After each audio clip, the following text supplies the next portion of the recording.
Shalom, I'm Eddie Chumney of Hebraic Heritage Ministries, and we welcome you to this week's Focus Israel Report. In this week's report, we're going to share with you concerning the history and celebration of the holiday of Hanukkah. Daniel chapters 2 and 8 contain the historical background describing events which ultimately led to a Jewish rebellion in the celebration of the holiday of Hanukkah. In Daniel chapter 2 and verse 1, the God of Israel gave Nebuchadnezzar, the king of Babylon, a dream that troubled him. In his dream, he was shown an image which personified a series of world rulers beginning with his kingdom of Babylon. These world powers would culminate in the second coming of Yeshua the Messiah, when he would set up his kingdom. In Daniel chapter 2 and verse 2, Nebuchadnezzar called for his magicians, astrologers, and sorcerers to tell him the dream that he had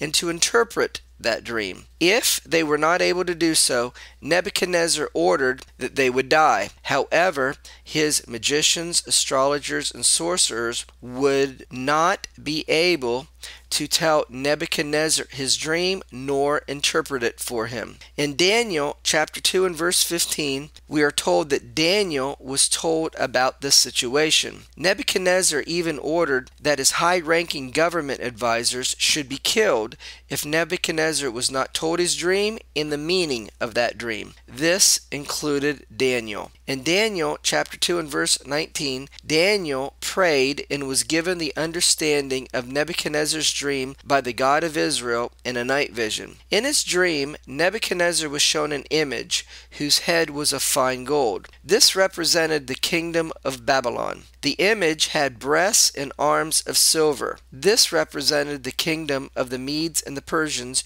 who would come and defeat the Babylonian Empire. The image had a thigh of brass. This represented the kingdom of Greece, who would defeat the kingdom of the Medes and the Persians. In Daniel chapter 8, Daniel was given a dream regarding the kingdom that was to follow the kingdom of Babylon. These kingdoms were the kingdoms of Media Persia and Greece. In Daniel chapter 8 and verse 3, Daniel was shown a ram with two horns. In Daniel chapter 8 verse 20, Daniel was given the interpretation that this ram represented the Media-Persia kingdom. In Daniel chapter 8 verse 5, Daniel was shown a goat which came from the west.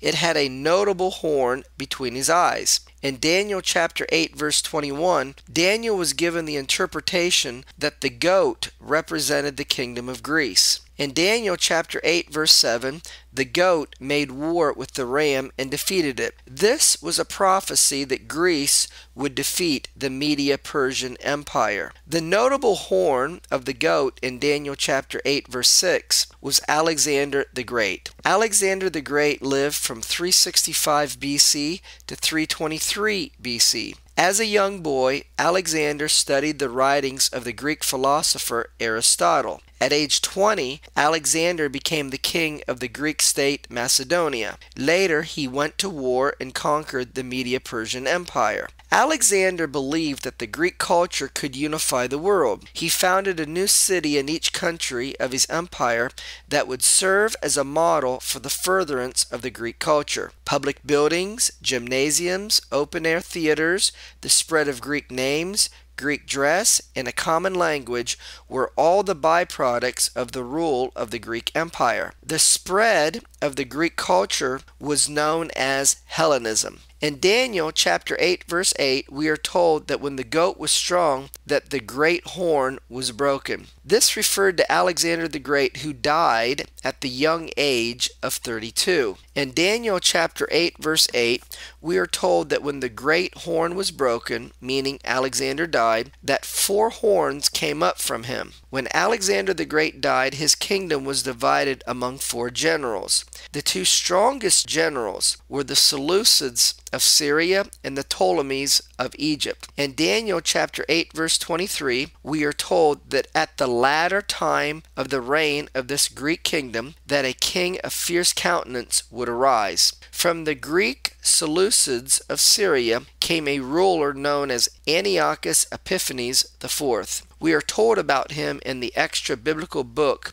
of 1 Maccabees chapter 1 and verse 10. Prior to the rise of Antiochus Epiphanes IV, around the year 180 BC, the Jews had jobs and traded commerce and were able to freely follow their faith in the God of Abraham, Isaac, and Jacob, and to keep his Torah. At first, little changed under his reign. However, later Jews were gradually forced to violate precepts of their faith. In 167 BC, Antiochus IV ordered an idol to the Greek god Zeus to be erected in the temple at Jerusalem, and a pig was sacrificed upon the altar. 1 Maccabees chapter 1 verse 54 and 59. And this happened in the 25th day of the Jewish month of Kislev. Antiochus IV destroyed the vessels of the temple, including the golden altar, the candlestick, and the table of showbread. 1 Maccabees chapter 1 verses 21 through 23.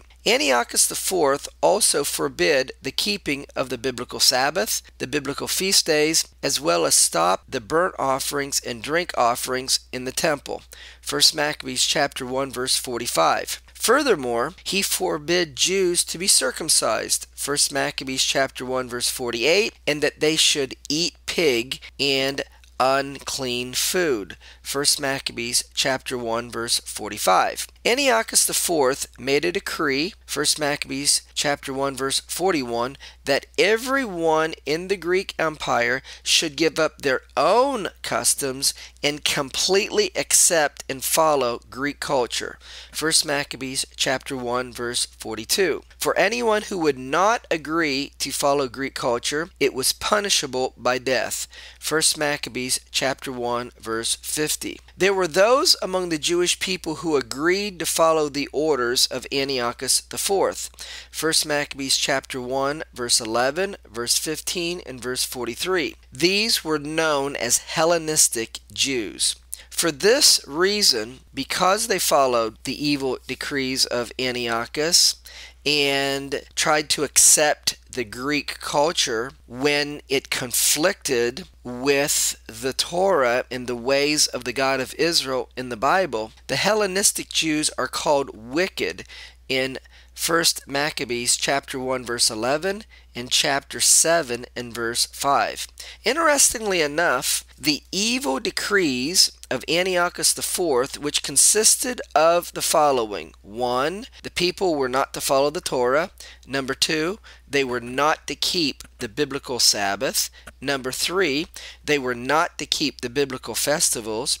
4. They were not to circumcise their children. And 5. Sacrifices were not to be made in the temple. And finally, 6, that it was decreed that you would eat pig. Given that these are listed as the evil decrees of Antiochus IV, this is what most Christians accept today as New Testament faith in believing that Yeshua is the Messiah. One should ask the question, how did the evil decrees of Antiochus IV come to be accepted as the way in which Christians are to express their faith in Yeshua as the Messiah? Well, rather than accept these evil decrees, Mattathias, a Jewish priest, along with his 5 sons, led a rebellion against these decrees of Antiochus IV and fled into the wilderness. 1 Maccabees chapter 2 verses 1 and 2, verse 6, and verse 28. Yeshua referred to this event in Matthew in chapter 24 and verse 15 when he said, when you see the abomination of desolation spoken of by Daniel, which was a historical event, but Yeshua was also referring to the future and the events of the tribulation period. Therefore, we can understand that the things that happened that resulted in the celebration of Hanukkah is a prophecy of what will be happening in the end of days during the tribulation period. Mattathias commanded his sons to give their life for the covenant made with their fathers and for the Torah.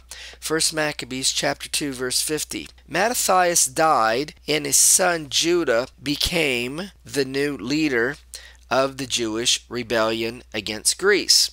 By 165 BC, the Jewish revolt against the Seleucid monarchy was successful. The temple was liberated, 1 Maccabees chapter 4 verse 36, and there was the cleansing of the sanctuary and a rededication of the altar. 1 Maccabees chapter 4 verse 43 and 48, and this happened on the 25th day of Kislev, 1 Maccabees chapter 4 and verse 52. The dedication of the altar was for 8 days, 1 Maccabees chapter 4 and verse 56. Judas Maccabee and his brethren declared in 2 Maccabees chapter 10 verse 8 that the remembrance of the dedication of the altar should be kept yearly, 1 Maccabees chapter 4 verse 59, beginning on the 25th of Kislev. On the same day that the altar of the temple was originally desecrated, that would be the 25th of Kislev, is the same day that it was declared to be remembered, 2 Maccabees chapter 10 and verse 5. The joy of this dedication is likened to the celebration of the Feast of Tabernacles, or in Hebrew, Sukkot, 2 Maccabees chapter 10 and verse 5. Historians believe that the reason for the 8-day celebration is that the first Hanukkah was in effect a belated celebration of the Feast of Tabernacles, or Sukkot. During the revolt against Greece, the Jews were not able to celebrate Sukkot properly. Sukkot is also celebrated for 8 days. It is a holiday which the lighting of lamps played an important role in the Second Temple period, as we're told in the Jewish Talmud. The Jewish historian Josephus of the 1st century tells us that a popular name for the celebration of the festival was the Festival of Lights. In the Talmud, in Shabbat 21b, we are told that when the menorah in the temple went to be rededicated, that they only found enough ritually purified olive oil for 1 day. They lit the menorah with this 1-day supply of olive oil. However, the oil miraculously kept the menorah lit for 8 days. For this reason, it is a tradition that a candle is lit each night in the celebration of Hanukkah. This miracle mentioned in the Talmud is not mentioned in the book of Maccabees. There is a special menorah used to light Hanukkah lights known as a Hanukkah. In the Talmud, in Shabbat 21a, 2 customs are presented on how to light the Hanukkah. One custom is to light 8 lamps on the first night of Hanukkah and reduce the number each night. This was the custom of the Jewish rabbinical school of Shammai. The other custom is to light 1 lamp and increase the number on each night. This is the custom of the Jewish rabbinical school of Hillel. The accepted custom today is to increase the number of lamps lit each night. One of the best known symbols of Hanukkah is the dreidel. When the Greeks forbid the study and following of the Torah, the Jews would act like they were playing a game of dreidel when they believed that Greek soldiers were near. When it seemed like no one was watching, they would study the Torah. A dreidel is a 4-sided top with a Hebrew letter on each side. The 4 letters are Shin, He, Gimel, and Nun. The letters mean a great miracle happened there. In Israel, the dreidel letters are a bit different, and they mean a great miracle happened here. Hanukkah is mentioned in the New Testament in John chapter 10 and verse 22. Well, this is the background and history of the celebration of Hanukkah. When studying the history of Hanukkah, Christians should realize that it prophesies of the events of the tribulation when the Antichrist will demand that nations and individuals give up their own culture and customs and accept the New World Order and one world government. When this happens, will you be like the Maccabees, or will you be like the Hellenistic Jews? Well, until we do it again, Shalom in Yeshua the Messiah. Amen.